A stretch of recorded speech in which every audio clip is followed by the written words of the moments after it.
Harper Audio presents Allergy-Free Kids, the science-based approach to preventing allergies, by Robin Nixon Pompa.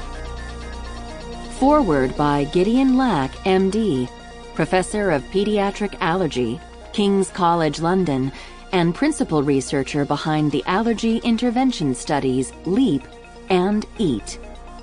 Read by Aaron Bennett.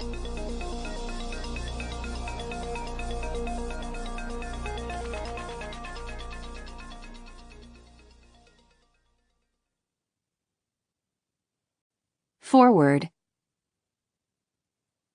My immediate reaction to this book was that it would help my patients implement some of the clinical messages that have come out of my research.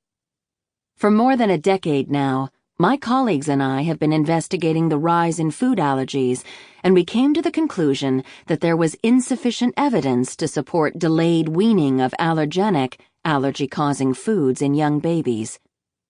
We had always been taught that infants' immune systems needed time to mature before being challenged with potentially dangerous food allergens that could eventually lead to allergic reactions. The logic seemed sound, but there was insufficient evidence to back this up.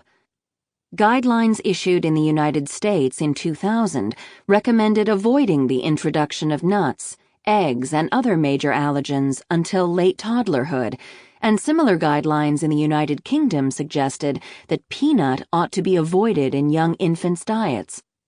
Nevertheless, over more than a decade and a half of avoidance, the rate of food allergy continued to rise. There were, however, some notable exceptions to this. For example, my colleagues and I heard from Israeli pediatricians and allergists that they saw almost no peanut allergy in their population. Israeli mothers told us that peanut was one of the first weaning foods in infants' diets, often as early as 4 months of age. We investigated this, comparing the rates of peanut allergy in Israeli children and UK Jewish children who shared a similar ancestral background.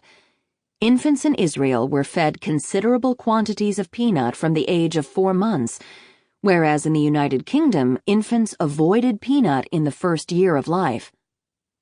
We found the rate of peanut allergy in UK schoolchildren was 10 times higher than in their Israel counterparts. We started to wonder whether the problem of increasing food allergies was caused in part by our attempts at prevention. On this basis, we can...